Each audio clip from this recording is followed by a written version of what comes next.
We have schools because we hope that someday when children have left schools that they will still be able to use what it is that they've learned. And there is now a massive amount of evidence from all realms of science that unless individuals take a very active role in what it is that they're studying, unless they learn to ask questions, to do things hands-on, to essentially recreate things in their own mind and then transform them as is needed, the ideas just disappear. The student may have a good grade on the exam. We may think that he or she is learning, but a year or two later, there's nothing left. If, on the other hand, somebody has carried out an experiment himself or herself, analyzed the data, made a prediction and saw whether it came out correctly, if somebody is doing history and actually does some interviewing himself or herself, oral histories, then reads the documents, listens to it, go back and asks further questions, writes up a paper, that's the kind of thing that's going to adhere, where if you simply memorize a bunch of names and a bunch of facts and even a bunch of definitions, there's nothing to hold on to.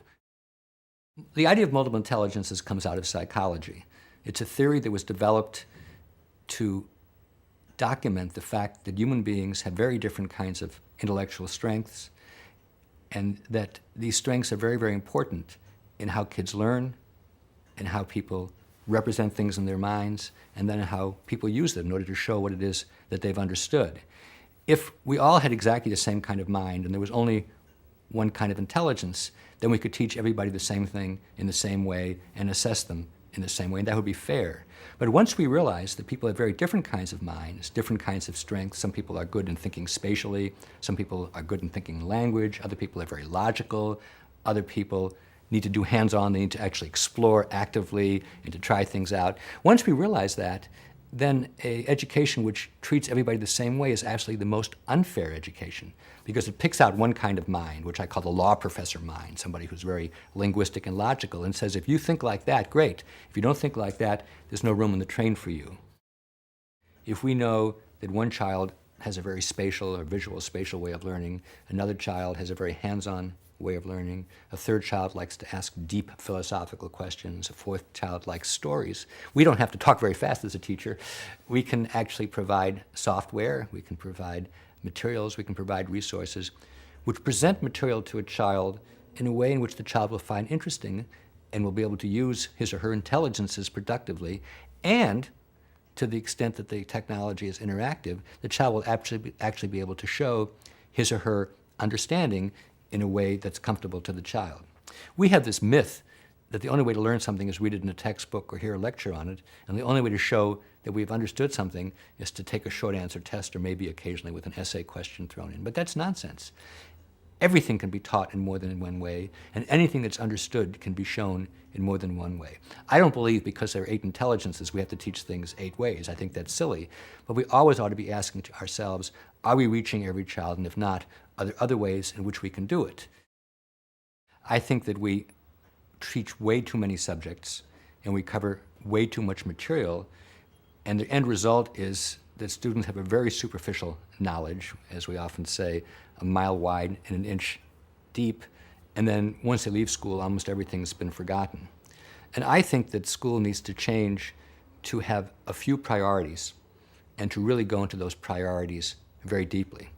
So let's take the area of science. I actually don't care if a child studies physics or biology or geology or astronomy before he goes to college. There's plenty of time to do that kind of detailed work.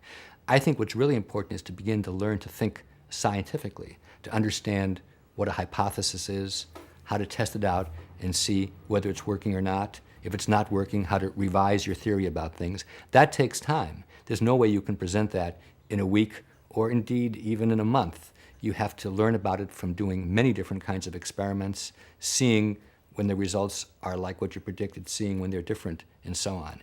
But if you really focus on science in that kind of way, by the time you go to college, or if you don't go to college, by the time you go to workplace, you'll know the difference between a statement which is simply a matter of opinion or a prejudice and one for which there's solid evidence. The most important thing about assessment is knowing what it is that you should be able to do. And the best way for me to think about it is a child learning a sport or a child learning an art form. Because there it's completely unmysterious what you have to be a quarterback or a figure skater or a violin player. You see it, you try it out, you're coached, you know when you're getting better, you know how you're doing compared to other kids. In school, assessment is mystifying. Nobody knows what's going to be on the test, and when the test results go back, neither the teacher nor the student knows what to do. So what I favor is highlighting for kids from the day they walk into school, what are the performances and what are the exhibitions for which they're going to be accountable. Let's get real. Let's look at the kinds of things that we really value in the world. Let's be as explicit as we can. Let's provide feedback to kids from as early as possible, and then let them internalize the feedback so they themselves can say what's going well, what's not going so well. I'm a writer, and initially I had to have a lot of feedback from editors, including a lot of rejections. But over time, I learned what was important. I learned to edit myself, and now the feedback from editors is much less necessary. And I think anybody as an adult knows that as you get to be more expert in things, you don't have to do so much external critiquing. You can do what we call self-assessment. And in school, assessment shouldn't be something that's done to you. It should be something where you are the most active agent. I think for there to be long-standing change in American education that is widespread rather than just on the margins, first of all, people have to see examples of places which are like their own places where the new kind of education really works, where students are learning deeply, where they can exhibit their knowledge publicly, and where everybody who looks at the kids says, that's the kind of kids I want to have. So we need to have enough good examples. Second of all, we need to have the individuals who are involved in education, primarily teachers and administrators, believe in this, really want to do it, and get the kind of help that they need in order to be able to switch, so to speak, from a teacher-centered, let's stuff it into the kid's mind kind of education to one where the preparation is behind the scenes and the child himself or herself is at the center of learning.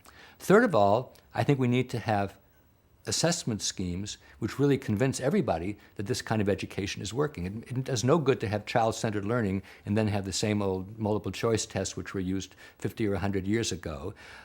Finally, I think there has to be a political commitment which says that this is kind of education which we want to have in our country and maybe outside this country for the foreseeable future. And as long as people are busy bashing teachers or saying that we can't try anything new because it might fail, then reform will be stifled as it has been in the past. For more information on what works in public education, go to edutopia.org.